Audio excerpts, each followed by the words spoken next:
पंकज भोयर भंडारा जिल्ह्याचे नवे पालकमंत्री असतील।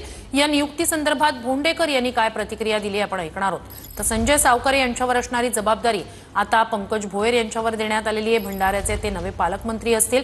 संजय सावकारे यांना भंडाऱ्याच्या पालकमंत्री पदावरून हटवण्यात आलेले आहे। संजय सावकारे आता बुलढाण्याचे सहपालकमंत्री असतील। वर्ध्यासोबतच आता भंडाऱ्याची सुद्धा जबाबदारी पंकज भोयर यांच्याकडे देण्यात आलेली आहे।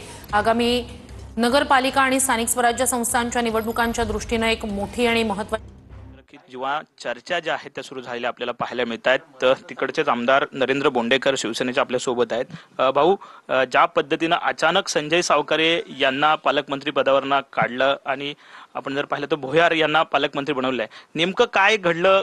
अशा गणितं घडली की त्यांना काढण्यात आलं? नाही, काम चांगले करत होते।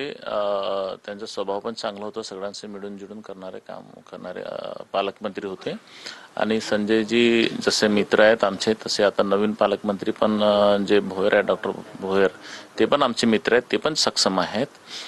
पण एकाएकी जे काढलं हे आदेश मी आजच बघितलं आणि मागे 15 दिवसापासून तसं होतं की ते इच्छुक नव्हते इकडे काम करण्यासाठी, कारण त्यांच्यावरती काय वेगवेगळ्या पद्धतीचे प्रेशर होतं, दबाव होतो की कोण त्यांना जास्त म्हणजे पालकमंत्री असूनही फक्त रिमोट म्हणून वापरत होते। तर ह्या अशा पद्धतीनं ते दबाव असल्यामुळे कदाचित त्यांनी स्वतः मागणी केली असेल की मला सोडायचं आहे आणि म्हणून ते त्यांना दुसरीकडे त्यांनी त्यांच्या मागणीनुसार दिलं असावं असं मला वाटतं। नेमका दबाव कोणाचा होता जिल्ह्यामध्ये? नेमका दबाव कोण टाकत होता?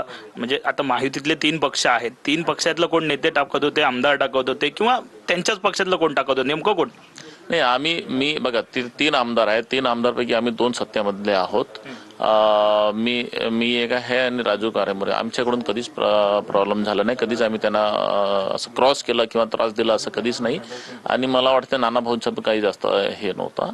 तर आता ते कोणी त्यांच्या इंटरनल पक्षाचा विषय असेल तर त्यांनी तो मी त्यांच्या पक्षाबद्दल काही बोलणार नाही, परंतु हे तेवढंच खरं होतं की त्यांना निधी वाटप संदर्भात काही त्यांना दबाव देत होते असं जेवढी लोकांच्याकडून माहिती झालं।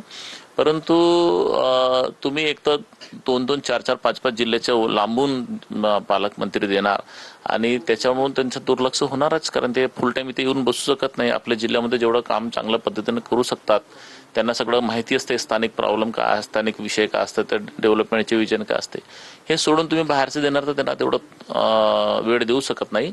आणि तेवढं वेळ देऊ शकत नाही, कामी वेळामध्ये त्यांना जास्त काम करायचं असतं ना, त्यांना जर तुम्ही प्रेशर दिला तर ते काम करणार नाही ना, ते कोणीही असो।